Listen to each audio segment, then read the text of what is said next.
So Mike, 4-1 against a young Plymouth Argyle Development side. Lots to please and excite you from that game.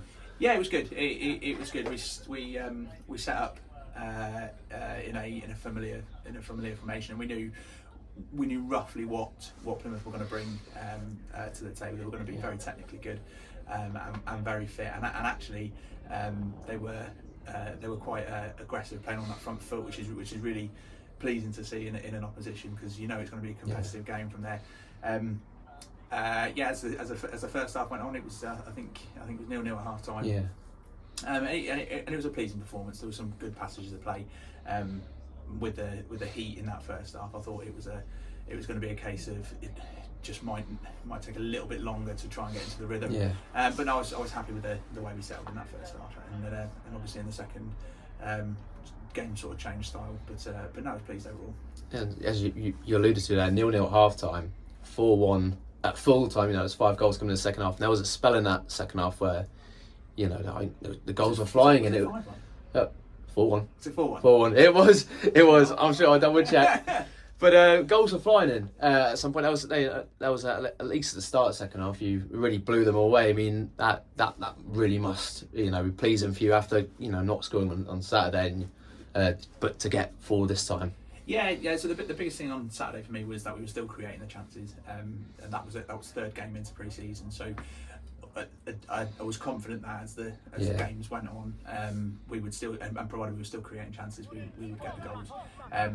The familiarity of linking up between the 6 different players at various different points in the front three, in the front 4, today, and they continued that. There was some really positive link up play, and actually we got different types of goals today.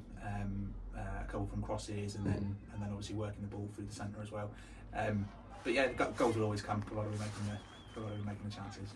And Charlie Young had his first game back on Saturday, and then 2 goals today. I mean, that's what you want from your striker, isn't it? Yeah. He was obviously integral to what we were doing last season, and that's obviously just rolled over into pre-season as well. The type of player he is, he's always got an eye for goal, so he'll bring that. But he's much more than just a goal scorer, and really pleasing again to see today a similar pattern from last year with the guys either side of him getting a goal as well. And last game of pre-season coming up next week at Royal Navy under 23s, and ahead of the big go ahead. Have you sort of got an idea of your first 11 going into the season now, or is it still all to play for? I've definitely, it's still all to play for, absolutely. Yeah. I've got an idea of the shape, and some of the patterns of play, and the tactical side that we've been progressively working on through the games is coming together now. But as I said to you last week, we picked specific opposition as the pre-season went on to test the various things that we were developing on in training, and the Navy next week will be part of that as well. Obviously, I've got my own connections to that. Yeah. Quite a few of the lads have in the changing room as well. So it'll have the pre-season element to it. It'll have the final game before the beginning of the season element to it, and it'll also have the personal bit for a few of us in there as well.